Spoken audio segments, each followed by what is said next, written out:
Let me introduce you so that just to tell you about who Professor Yoder is. I mean, it's a pleasure to have him again among us today because you know, he was here almost 20 years ago because he got his PhD from the computational group here at the University of Illinois under my colleague, Professor Carl Hesses.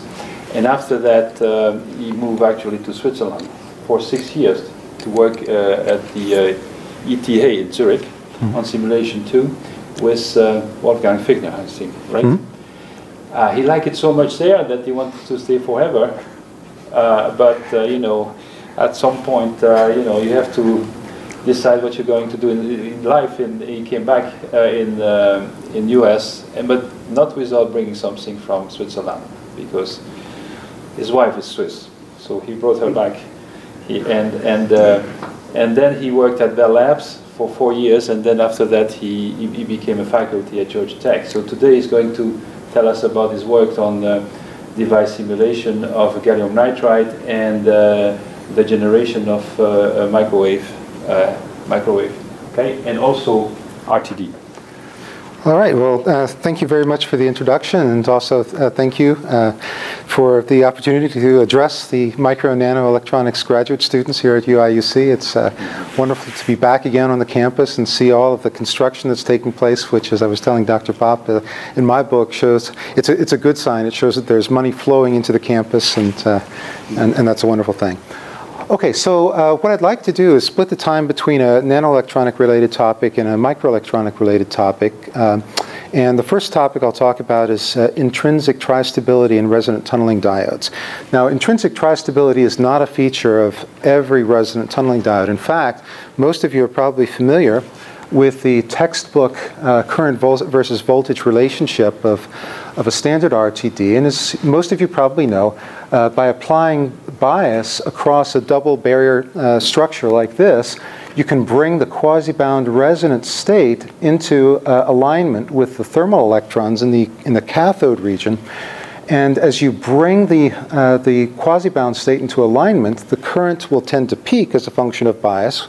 Peaks exactly when the resonant state is aligned, but then as you increase the bias a little bit further, you detune the resonance, and the current will be a rapidly decreasing function of applied voltage until you reach another critical threshold for voltage at which you essentially get thermionic emission over the double barrier structure.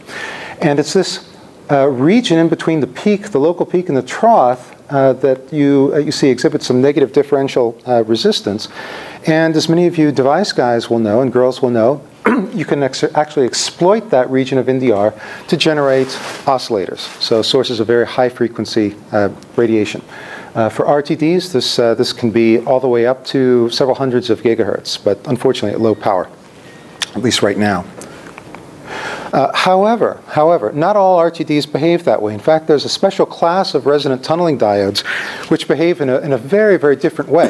And in fact, it's very, very reproducible as well. Many, many groups across the country and indeed across the globe have measured what we call an apparent bistability as well as a hysteresis. A bistability is when we have an abrupt change from a high current state to a low current state, or vice versa, with a very infinitesimal change in voltage. And the hysteresis means that the threshold for the threshold voltage for these flips in current states occurs at a different value depending on whether you're slewing the voltage in the forward direction or the reverse direction. This is really, really important for both digital and analog applications. For digital applications, it's really important because it can introduce unintentional final states if there is some structure in the IV curve here in the nominally NDR region. Can introduce a final state at the end of a logic transition that will disrupt and spoil your logic gate. Also, for analog applications, any structure in the IV characteristic in between the peak and the trough of the current can serve as an attractor during transient operation and introduce harmonics into the frequency spectrum of the output. Now, there were, up until very recently, no there was no clear understanding of why this bistability and hysteresis actually exists. It was thought to be either an artifact of the external measurement circuit or perhaps related to an intrinsic bistability of the device itself.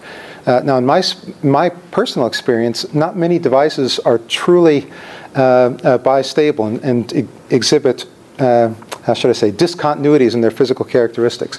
So I decided to take a look at these apparently bistable RTDs with a quantum charge transport equation, which is equivalent after a Wigner-Weil transformation to the quantum Liouville equation, and by extension also to non-equilibrium Green's functions. But I found out that when I started to apply this formalism, the Wigner transport equation, to realistic structures, including very simple structures like a resistor, the contemporary models for contacts were woefully inadequate, and I'll show you a little bit of those inadequacies a little bit later on.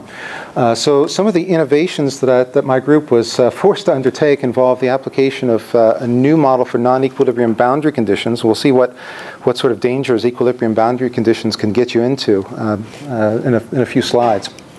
I also reformulated the collision operator in a way that is now consistent with Fermi-Dirac statistics. It turns out that the ubiquitous Boltzmann collision operator, if you apply it in an electrostatically self-consistent simulation, leads to unphysical boundary layers and erroneous results. So let me show you some of the assumptions of the prevalent equilibrium boundary conditions. Well, if you have an equilibrium boundary condition, what does that tell you about the case-based distribution? It tells you that it's isotropic. Well, an isotropic case-based distribution, what does it mean in terms of current flow? It means that there is no current flow. Now, if you apply an equilibrium boundary condition for on either side of an active device across which you apply a bias, there's supposed to be current flow inside the device, but your boundary condition is inconsistent with current flow. So there's an implicit violation of current continuity. Now, I don't know if you're aware of this, but you can actually derive the same equation for continuity of current for quantum charge transport as you can for a semi-classical charge transport. So the same current continuity applies in the quantum case as it does in the semi-classical and classical cases. What happens in a real electrostatically self-consistent simulation when you apply equilibrium boundary conditions is that a non-physical boundary layer occurs at each contact where you apply these boundary conditions in order to accommodate this unphysical violation of current continuity. So I'll give you a demonstration of that in just a second. The second fundamental assumption of these equilibrium contact boundary conditions are that the contacts are at a constant chemical potential, and there's absolutely no dissipation in the contacts whatsoever. Now, you might have recalled in the equation, or the Wigner transport equation, that this potential term, see V of x plus xc over 2 and x minus xc over 2, this is the potential energy of the electron.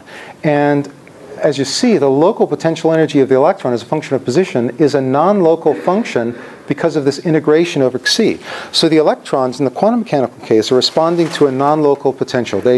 At one point in the device, the electron's behavior depends on the potential at very remote regions of the device, and in principle, an infinite distance. So why does this matter? Because if you assume that there's no dissipation in the contacts, that means you're applying an unphysical discontinuity in the physics with no basis in reality. In reality, no contact is perfect, and if current is flowing through a contact, it is by definition out of equilibrium. That's the one definition of a non-equilibrium situation. So with equilibrium contact models or boundary conditions, you are enforcing the fact that electrons have to interact coherently with an incorrect non-local potential that extends outside the intended simulation domain. So what does my new non-equilibrium boundary condition model look like? Well, first of all, I impose a drifted Fermi-Dirac distribution. This in itself is not entirely new. My addition to the drifted Fermi-Dirac distribution is that I actually do calculate the amount of the drift of the Fermi-Dirac distribution self-consistently with the Wigner transport equation along with the Poisson equation. So this is a completely electrostatically self-consistent quantum charge transport calculation, even for the boundary conditions. And it's implementable in a way that actually doesn't spoil the quadratic convergence of nonlinear system solvers. So you can still get quadratic convergence this way. And obviously with a drifted Fermi-Dirac distribution, it's entirely consistent with current flow, and it's invariant in electron density. It does not change electron density at all if you keep the same chemical potential at a given point. Perhaps the least obvious change that I needed to make to the conventional model for boundary conditions was the inclusion or incorporation of dissipation in the contacts. And although it looks like the active region of the device is very, very small, this is a little bit of a caricature of what's really implemented, because really quantum devices are intentionally constructed so that you have a very narrow active region that is surrounded on both sides by very, very long homogeneous access regions. And in those homogeneous access regions, they're heavily doped usually. And so when you apply a bias, the bias is preferentially dropped across the very, very thin active region. And the electric field in these homogeneous active regions is more or less constant, but very, very small, because again, the most resistive part is the active region with the potential barriers in the middle. But if I apply a change in the electrostatic potential for the electrons extending into the contacts that's consistent with my current flow and the conductivity of the material that I choose for the contact regions, this is what happens. And so here I'm showing you Wigner transport equations, electrostatically self-consistent, for a 110 nanometer gallium arsenide resistor. It's just a resistor structure, and 77 Kelvin. What happens if I apply the equilibrium boundary conditions? You might think, okay, well, it's a resistor. The Wigner function is only nominally displaced or perturbed from its equilibrium form, and so you wouldn't expect a qualitatively large difference. But the dashed curve here is the current voltage characteristic that I see when I apply equilibrium boundary conditions to the Wigner transport equation. And unfortunately, the conductance of that region is wrong by a factor of 6. And at the anode and the cathode of this resistor, I see huge artificial boundary layers form, where you have on one side a depletion of electrons and on the other side an accumulation of electrons that changes the electrostatic potential distribution within the device, results in a lower field throughout the bulk of this resistor. It's just wrong in a very profound way. If I instead use my new non-equilibrium model for the boundary conditions, I am able to obtain exactly the correct analytical result for the simple resistor structure. So it's with the application of these non-equilibrium boundary conditions that I proceeded to take a look at one of these special resonant tunneling diodes that exhibits bistability and hysteresis upon voltage slewing measurement. And what I was able to find is that instead of the current voltage characteristic of the RTD itself to be a single-valued but discontinuous function of voltage, so instead of current being a single-valued but discontinuous function of voltage like the measurements would indicate, instead current is a continuous function of voltage but multi-valued. And if you take a very, very careful look at the region here between about 0.24 and about 0.31 volts, this is a region where if you draw a vertical load line, you can clearly identify 3 stable states of the intrinsic device. And in fact, now this is the part that depends on the external circuit and the external load, but depending on the load line you draw, let's say the load line were to go through the IV curve like that, you can actually discover a multi-stability that includes up to 5 different stable states. So the bistability and hysteresis that are actually measured in this class of RTDs, this very special class of RTDs, those phenomena are actually the fingerprint of a much more complex underlying tri-stable intrinsic current voltage structure. So the band diagram, if you will, of that particular structure I show here on the right, and you can see how the band diagram changes as a function of applied voltage. But most important to the tristability here is the relative shift in the potential drop between the notch region, this reservoir of thermal electrons that tunnel through the double barrier structure, and the quasi-bound level there. It turns out that this tristability, if we want to understand it on a qualitative, intuitive level, has to do with the transfer of charge between the notch states here, right in front of the first left barrier, and an accumulation of charge inside the quantum well in that quasi-bound state. And what happens is, near this first peak, and also to a lesser extent near point D, a lot of charge starts moving from the notch state to the left of the quantum wells to the quasi-bound state in the middle of the quantum wells.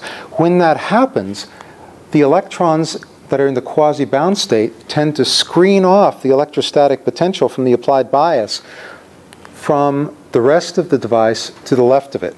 And so it fundamentally redistributes the way the potential drop is distributed across the device. And that's the reason for this tristability. And it turns out that this tristability can, I believe, also be exploited to generate a lot more power if connected in the correct way to external circuits. And I'll probably talk about that at a different venue. Does this still exist because you fixed the potential energy at zero at this position there? If you give a little bit of flexibility to this point, would you see the same feature? Yeah. So that's a very, very good question. So the question is, you fixed the potential here. So yeah. So I would say a couple things to that. The first thing I would say is that yes, although it looks like I've fixed the potential to be zero at position zero, remember that I'm always free to choose a reference energy someplace.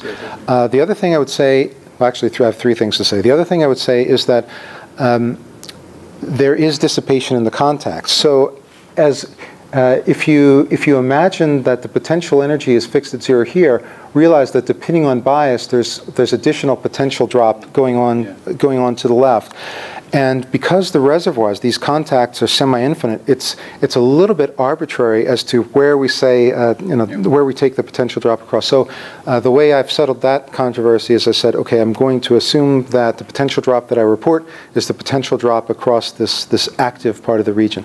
But the point that you raise is very important because it asks, well, what happens if there really is external series resistance? And if there is external series resistance, yeah, it will alter the shape of that curve. If you incorporate into the intrinsic behavior of this device some additional series resistance, it turns out that up to a point, you actually increase the domain of tristability, believe it or not, up to a point.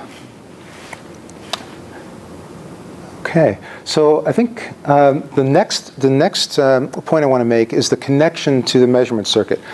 And in order to interpret the bistability and hysteresis of the measurements with these voltage slewing experiments, you need to understand the circuit in which the measurement was taken. Typically, when you perform these voltage slewing measurements, you use a bias T circuit.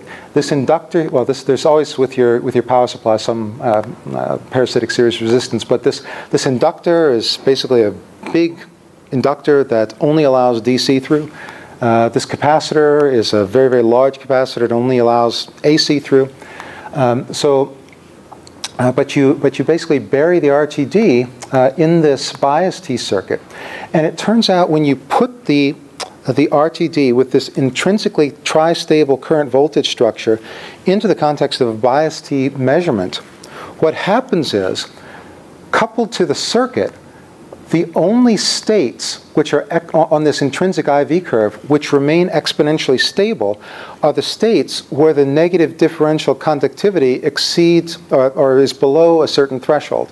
So when the negative differential conductivity becomes very, very large, like in this region between B and C and the region between points D and E, the measurement becomes unstable and the current will start these wild oscillations until the bias level is increased to a level, let's say a little bit above E, for instance, where there's only one possible state and the differential resistance is again positive. And so when you perform a forward voltage slewing, the device, the RTD, is able to respond adiabatically to changes in the bias voltage up to about point B, when the negative differential resistance of the RTD becomes large enough that the coupling with the circuit makes these no longer stable states. You start to see these wild oscillations. As soon as you get to a point C, where the differential resistance of the RTD is once again positive, you start to see a plateau, and the RTD can once again follow its intrinsic IV curve. That's this plateau here. But then just above point D, when the bias is raised just above point D, the RTD can't follow the curve from point D to E, because the bias you apply across it is larger than it has a state for. So it makes an abrupt transition from a high current state to a low current state. And that's why you see this bistability. Now, when you slew the voltage in the reverse direction, notice what happens. When you go from above E at about 0.4 volts all the way down to about 0.25 volts, at some point, the negative differential resistance of the RTD becomes large enough that in the context of the measurement circuit, that state is no longer exponentially stable. You start to see these wild oscillations again until the applied bias is reduced to below about 0.25 or so volts, and the device can make an abrupt transition from a low current state about there to near point C. Okay? And so because these thresholds at which the negative differential resistance of the RTD crosses a certain minimum boundary is different between forward and reverse voltage slewing, we see this hysteresis in the bistability. The next topic I wanted to talk about was millimeter wave generation, a new paradigm for millimeter wave generation based on polar wurtzite III-nitride heterojunctions. So the motivation for this work is simply the fact that above about 100 gigahertz, and I would say between about 100 gigahertz and 10 terahertz, there's a technology gap where there are no good high power, high frequency, room temperature, solid state sources of radiation. So when we try to find ways to break into this technology gap and envision new devices, one of the first things that we do as device designers is look to new materials for a solution. The wide bandgap wurtzite III-nitride material system is a very, very promising material system for high power, high frequency operation for a number of reasons, two of which I've indicated on this slide. One reason is because the threshold field strength at about 130 kilovolts per centimeter, at which the electron velocity, the bulk electron velocity, reaches its peak value, is much, much larger in gallium nitride than it is in gallium arsenide, about a factor of 30 or 40 times larger. Also, the dielectric breakdown strength of bulk gallium nitride, it's a rough estimate of the field that you would need to apply before catastrophic things start to happen to the material. But it's on the order of 3 megavolts per centimeter. That is a very, very large field strength. In gallium arsenide, it's only about 400 kilovolts per centimeter. And so because you have this very, very large threshold field strength and a very, very large dielectric breakdown field strength, over a given domain of a device, you can apply a much, much larger voltage without the device breaking down. And so if you can apply larger voltages across the same characteristic length scales of a device, you can switch larger voltages and generate more power. And so these two properties of gallium nitride make it very, very promising as a material to provide us with higher output power.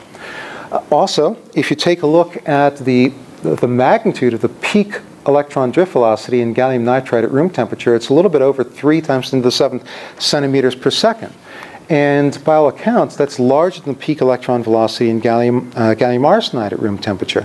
The saturated drift velocity of electrons in gallium nitride is whopping. It's maybe a little bit less than 2 times 10 to the 7th centimeters per second, but that's still at least 3 times larger than the saturated electron drift velocity in gallium arsenide.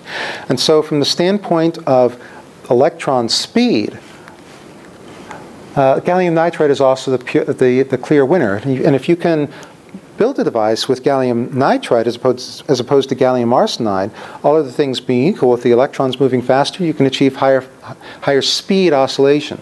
Okay? However, even though some of the preliminary work on gallium nitride was very, very promising, and in fact, about 17 years ago, in 1995, we had the very first experimental demonstration of negative differential drift velocity. So that was the point in time where a lot of people started jumping on the gallium nitride bandwagon and realized, hey, this is a material that is very, very favorable to a lot of devices that we're interested in. In spite of that, well, I should say, let me introduce a new thought before I get to the punchline.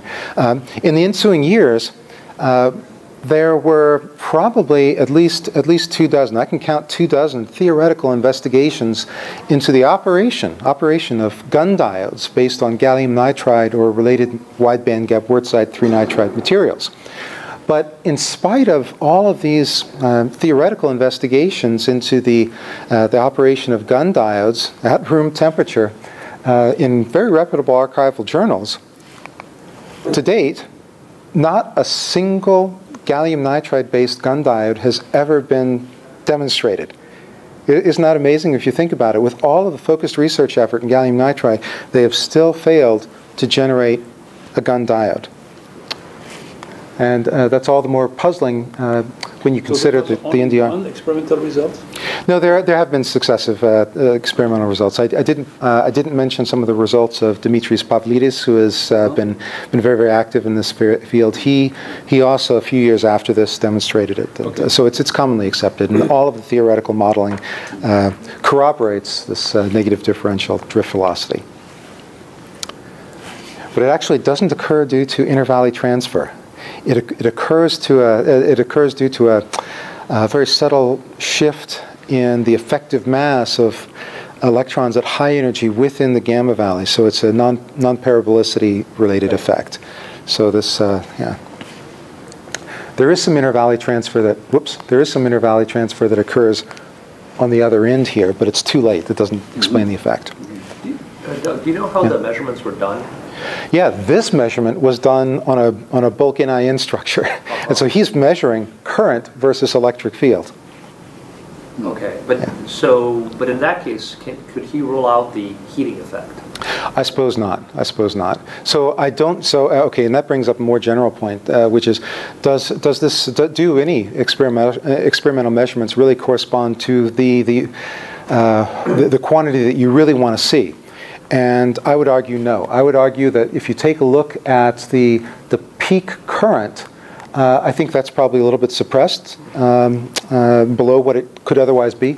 I also think that for whatever reasons, they probably don't have a very good handle on the region of the nominally intrinsic structure over which you do have a more or less homogeneous field. And I think that this trough is a little bit too high. But nevertheless, I don't think that his measurement would be so misleading that it would indicate negative differential resistance if there were none there at all. So this may not be exactly a one-to-one correlation with negative differential drift velocity, which is what we really want, but nevertheless it tells a, I think, compelling story. Okay. Okay, so there are a number of issues associated with the difficulty of observing the Gunn effect in gallium nitride. One possible explanation for our failure to observe the Gunn effect in gallium nitride is the fact that the bulk negative differential drift velocity is at least 50 times weaker in gallium nitride than it is in gallium arsenide. That's certainly part of the issue, but I don't think it's the full issue, because the mere fact that the negative differential drift velocity is weaker, it's weaker only because the range of field strengths between the threshold field for the onset of NDR and the dielectric breakdown field are measured on the order of hundreds of kilovolts per centimeter instead of tens of kilovolts per centimeter. And so what this really means, the fact that we have a weaker NDR in gallium nitride, is that we need to have larger voltage swings in order to observe the NDR. And larger voltage swings are a good thing when you want power out of the device. So I think this first explanation, it sort of tells part of the story, but may be a little bit misleading. I think the next bullet item point is probably a little bit more relevant. If you take a look at the ratio of the peak velocity to the saturated electron drift velocity in gallium nitride, it's more than it's more than 50% lower in gallium nitride, and that is a big deal, because the difference in the speeds of the high field electrons versus low field electrons speaks to how quickly a dipole instability can form, and what the separation distance needs to be between the depleted portion of the leading edge and the accumulation behind it. But in my opinion, the most important reason that we will, and again, in my opinion, never observe the Gunn effect in bulk gallium nitride is the following. Notice that in order to see negative differential resistance in bulk gallium, or negative differential drift velocity in bulk gallium nitride, you need field strengths on the order of up to 400 kilovolts per centimeter, maybe even more, but let's say 400 kilovolts per centimeter. And you have to have that peak field strength within the narrow width of a dipole domain. The only way that you get in a dipole domain a spike in the electric field profile is because the dipole domain itself is formed by a local depletion of the electron concentration, followed behind by a local accumulation in the electron concentration. And the total amount of depletion that you can achieve in bulk gallium nitride depends critically on the doping level, right? So you need a larger and larger doping level for a given amount of space to get a field spike of large enough magnitude out of that depletion. So it's been calculated, not by me, but North Carolina State University, that you would need doping levels in gallium nitride on the order of 10 to the 18th or 10 to the 19th per cubic centimeter in order to support a realistic or a valid dipole instability in gallium nitride. But there's a problem with doping. Everybody knows, even based on their experience with silicon, that as soon as you start doping the material above about 10 to the 15th per cubic centimeter, you see a gradual decrease of low field mobility. But the problem is a little bit more pernicious than that, because not only do you grade with increasing doping levels the low field drift mobility, but you also degrade the peak electron velocity. And this is the key point here. In order to achieve the field spikes, or the magnitude of the field spikes, around 400 or 500 kilovolts per centimeter, that you would need for a dipole instability in gallium nitride, you actually need to dope that gallium nitride to a level at which the peak electron drift velocity has been so severely degraded that you've washed out any possibility of NDR in the first place. So the Gunn effect, in my opinion, is not a viable principle of operation for devices in gallium nitride. However, I have a solution, and before I tell you about the solution, let me walk you through some of the key thinking in terms of high field transport in gallium nitride. At high fields, let's say up to about 1 megavolt per centimeter, and so that's a moderately high field for gallium nitride. It's a breakdown field for a lot of other narrower band gap materials, but at very high fields, or at high fields up to about 1 megavolt per centimeter, electron motion is quasi-ballistic, and they can actually travel great distances in a very, very short period of time. But as we increase the field strength above 1 megavolt per centimeter, even all the way up to 3, 4, 5 megavolts per centimeter, or higher, as long as we apply the field to electrons either over a very short distance or for a very short period of time, the time it takes for an electron to zip through the Brillouin zone becomes shorter and shorter. So if you increase the field strength, the acceleration of the electrons in K space increases, and the time it takes to zip through, make one full revolution through the Brillouin zone decreases. And above, let's say 2 megavolts per centimeter, tau Brillouin zone, tau sub BZ, the time it takes to zip through the Brillouin zone and reemerge on the other side, can actually be comparable to or less than the characteristic scattering time. Now that's really important because that'll never happen in a narrow bandgap material. The field strengths that you need are truly on the order of megavolts per centimeter, and in a narrow bandgap material like silicon or gallium arsenide, those materials for any appreciable distance over which you might apply a field of that magnitude would break down. It just can't happen. It can only happen in a material like silicon carbide or gallium nitride. But this is also important because we know from solid state theory that the E of K relationship is periodic. And so while electrons are being accelerated through these very, very large fields, that means they're being accelerated linearly in K space, but they trace out a periodic E of K relationship. If their energy versus momentum relationship is periodic in time, the group velocity, which is proportional to the derivative of E with respect to K, is also periodic in time. If the group velocity is a periodic function of time, at least until an electron scatters, what is the expectation value of the electron's position? 0. It's 0, which means that in the limit of very high field strengths, the average or the expectation value of electron group velocity is 0.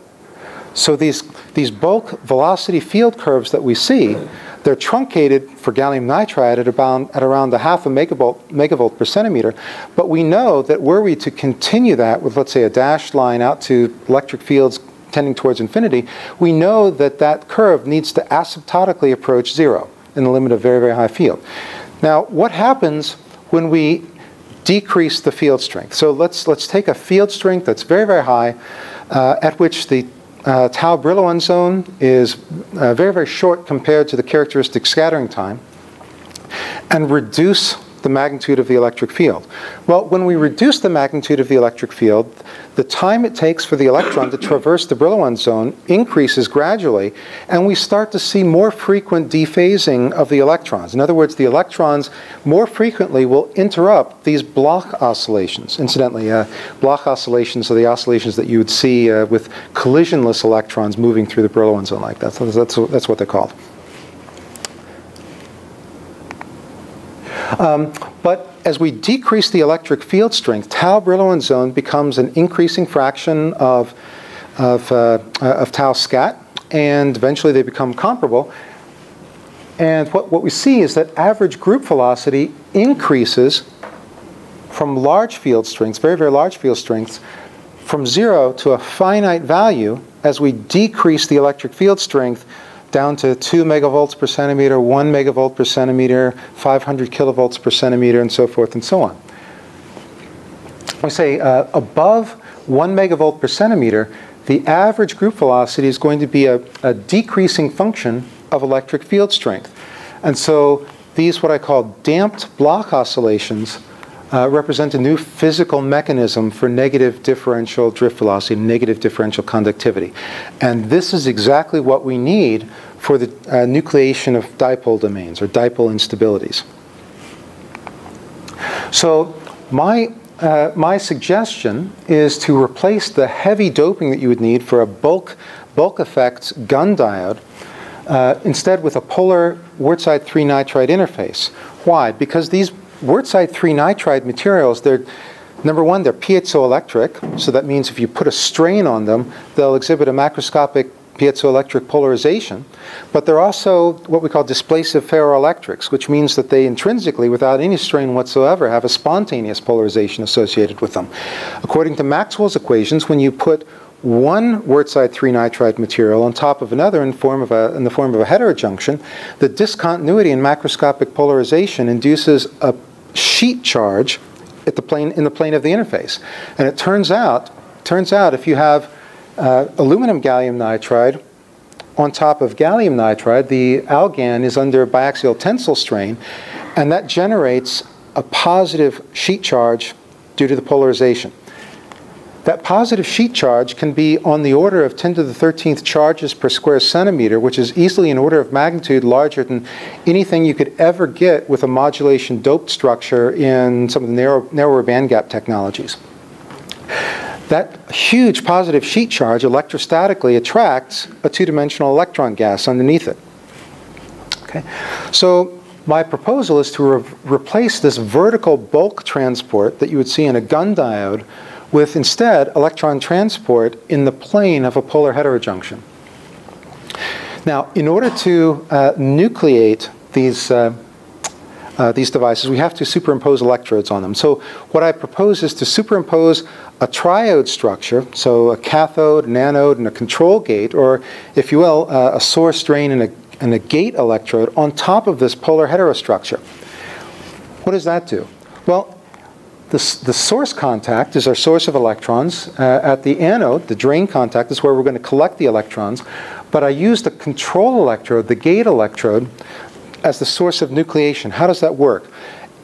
Many of you have probably taken an electrostatics class where you've studied the electrostatic field distribution in the vicinity of a sharp edge of a conductor.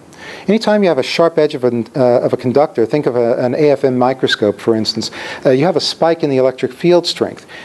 Underneath the drain edge of the gate electrode, if the drain is biased sufficiently as well as the gate is biased sufficiently, you get in the channel a very large longitudinal component of the electric field just due to this field crowding effect, this localized field spike. And so as long as the proximity of the gate electrode is close enough to the channel, as long as the biasing of the gate electrode is sufficient, we can create a longitudinal component of that electrostatically induced field spike on the order of a megavolt per centimeter, which is sufficient to nucleate dipole instabilities. So how do I go about solving or modeling this? I use a technique called full band ensemble Monte Carlo simulation. The multidimensional Boltzmann transport equation I show here in the top red rectangle. I've sort of color-coded some of the more important inputs to the Boltzmann transport equation.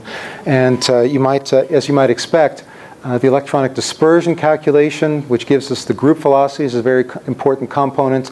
The Poisson equation gives us the force on the electrons as a function of position inside the device. That's calculated self-consistently with the, well, so the Poisson and Boltzmann transport equations are calculated self-consistently. Also, we have a very elaborate scattering rate calculation, which is fully consistent with the electronic dispersion. So that's the approach that I use. And it is certainly capable of tracking this ballistic motion through K-space. When we simulate this device, here's what we see. We see the nucleation right underneath the drain edge of the gate electrode of traveling dipole domains, that their propagation from the gate, source of the nucleation, to the drain, and their collection at the drain. So these different colored curves show you in the top figure electron density as a function of position along the channel, electric field strength as a function of position along the channel at different snapshots in time. So the different colors correspond to, in the top figure, the electron concentration at different snapshots in time. And in the case of the red curve, you see depletion at the location of the field spike, where we have the field crowding effect. But then the green curve shows you a local depletion of the electrons in the leading edge of the dipole instability. But four picoseconds later, that depletion of electrons has moved towards the drain. Another 4 picoseconds later, at 114 picoseconds, the violet curve shows the depletion of electrons, and eventually we reach the drain. At the time that the traveling dipole domain reaches the drain contact, the electrostatic potential distribution inside the device is then, how should I say, it readjusts to the absence of a dipole domain, allowing a new dipole domain to nucleate again under the drain edge of the gate electrode and restart the cycle over and over again. The bottom curve shows you the electric field profile as a function of position in the device at different snapshots in time corresponding to these electron density profiles. And so where you see the large negative electric fields, that's where you see the depletion of electrons from this two-dimensional electron gas. And if I trace the trajectory of an electron in K-space, so what I'm plotting here is a typical electron's longitudinal component of its wave vector as a function of time for an electron that is participating in this dipole instability. And this is how I know that I'm seeing damped Bloch oscillations and not something else.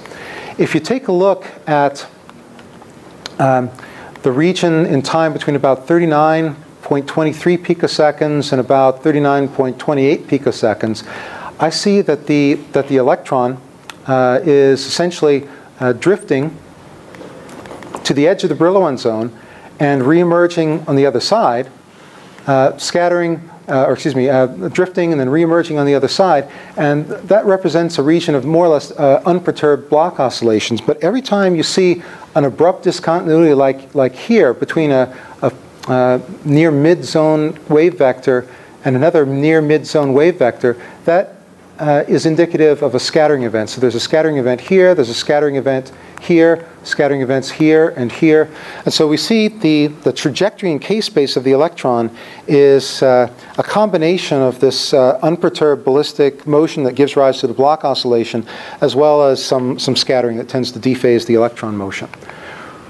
When I then apply what we call the Ramos-Shockley theorem to the device as a whole and calculate the instantaneous contact current due to the time-dependent electrostatic potential variation internal to the device, as well as due to the amount of charge on the contact electrodes induced by the very motion of the charges inside the device itself, here's what I observe. I observe a periodic pulse train of current, and the time in between spikes in my drain current corresponds exactly to the time it takes for the traveling dipole domain to move from the point of nucleation all the way to the point of collection at the drain contact. Depending on the bias, I can either see very, very large current fluctuations at around 50 gigahertz, or if I hold back on the bias a little bit, I can see a little bit smaller amplitude fluctuations, but at much, much higher frequency.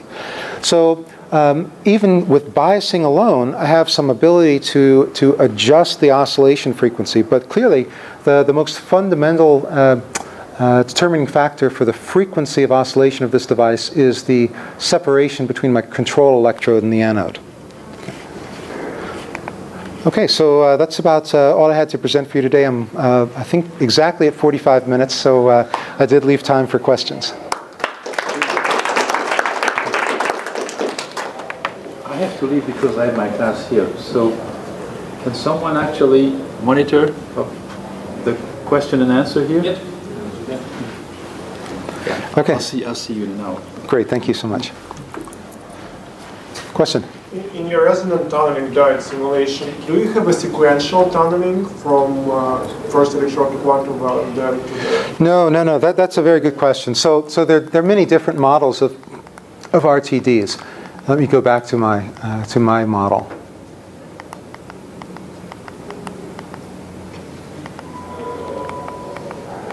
Okay, so my model does not differentiate between any position inside the active device domain. And so there's no differentiation in terms of significance of the Wigner function within the double barrier structure or on either side of it. All points within the simulation domain are taken on equal footing.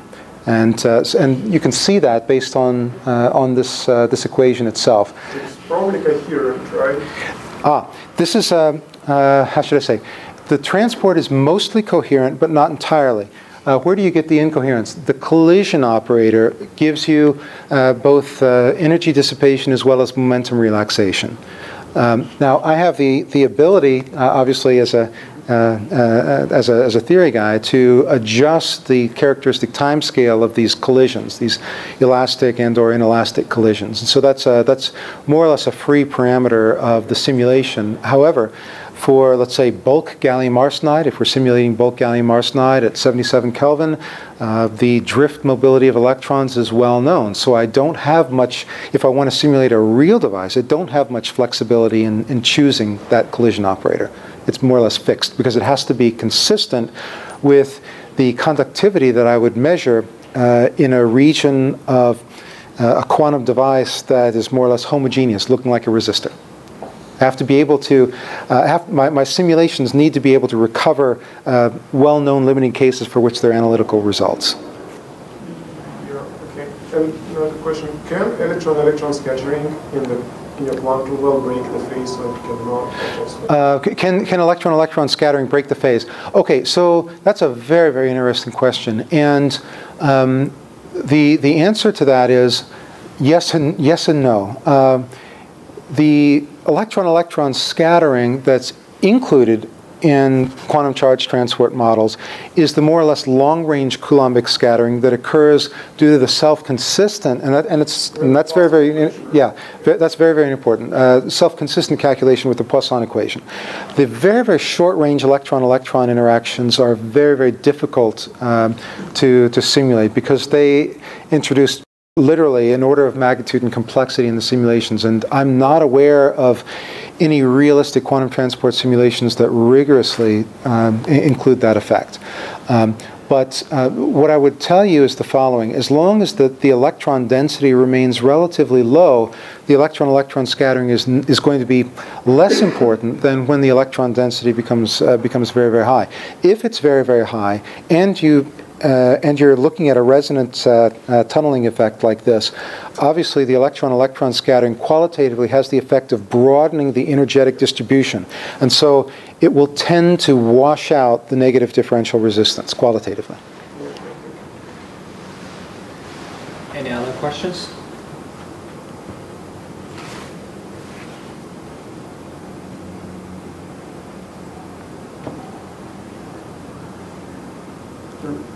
Yeah, go ahead. Can this Wigner transport formalism be really fast to simulate, I don't know, like 2G or 3G MOSFETs, any of the industrial devices, or it's still quite slow? That's a very, very good question, and I would argue the following. I found a couple ways to make it very, very fast. Very, very fast. The devices that I'm interested personally in studying, and the ones that I'm funded to study, which is probably the more important of the two considerations, are predominantly one-dimensional in nature. But that's a very, very good question, and I would say yes. There are ways of making it efficient for 2D. For 3D, I'd really have to scratch my head long and hard about that. But I'll tell you, there are different approaches to it. If you give me the opportunity to work on a 100,000 core machine, like the guys at NNC and at Purdue use, then my answer to your question regarding 2 and 3D is yes. But that's not maybe such an interesting answer to your question, because probably a very small fraction of 1% of the research community has access to petascale computation. And so even though that might be an interesting result for one person at Purdue who has maybe 1 hour of time every week to simulate on that machine, it's not representative of what can be done in the general community. Can you explain traveling dipole, the relation between traveling dipole and oscillation? Yeah, sure. Are they related to each other? Yeah, okay, so the question was, are the concepts of a traveling dipole domain and oscillation related to one another? And the answer is yes. Well, so let me just backtrack a little bit, since I see I have some time, and discuss what constitutes a dipole instability in the first place. Well, a dipole instability will happen can happen in a material that exhibits negative differential drift velocity if electrons in that material have a larger average drift velocity at a lower field strength and a higher average drift velocity at a lower field strength and a lower average drift velocity at a higher field strength. Why does that happen? Because whether it's due to intentional nucleation at a field spike using the field crowding effect, like I've chosen to exploit, or whether it's nucleated at a sharp gradient in doping density, which is what is usually done for Gunn diodes, or if a depletion of local depletion of electrons is affected just by some random fluctuation. What happens is, in the depleted region, you have essentially positive excess charge, and that charge is positive. In the accumulation region behind it, the excess charge is negative, you induce a little tiny dipole. When you induce a dipole, that means the electric field in that direction within that dipole is higher than everywhere else, which means that the electric field everywhere else in the device is lowered. And so what happens is, at the lower fields everywhere else in the device, electrons will rush to get away from the region of that dipole. So especially on the front side, the leading edge of that dipole, electrons in the lower field region will escape the region of the dipole at very high speeds. Meanwhile, electrons on the back end of the dipole in the accumulation region, they plunge into the accumulation region at very low speeds. But what then happens is, as electrons in the leading edge of the depletion region are depleted more and more, that sucks the dipole along with it. And so the dipole will start moving until it's reached its full size. And that dipole will move with a certain velocity. Usually the velocity is more or less constant. It'll move from the point of nucleation with a more or less constant velocity all the way up to the anode where the electrons participating in that dipole instability are collected. Okay? When the dipole domain, specifically the accumulation layer, impinges on that electrode, it causes an instantaneous spike in the current. Okay? And once that happens, the dipole is gone, and now the electrostatic potential is dropped more or less as it was before the dipole throughout the device. Meaning, in the case of my device, where we have the field crowding below the drain edge of the gate electrode, we have that huge field spike, which then is going to nucleate yet another dipole instability, which will also start moving. Okay? And we'll have another spike in the terminal current, the drain current, let's say capital T seconds later. And when you have a pulse train of these spikes in current separated by time t, that represents a source of, in this case, millimeter wave or low-end terahertz radiation. You can imagine embedding this in a resonant circuit so that it will actually pick out one frequency at the resonant frequency of the circuit. So that's the origin of the oscillations. Okay. So the exact same principle conceptually as with the Gunn diode, GUNN. Okay. It's almost one. Let's thank the speaker again and enjoy. All right, thank you very much.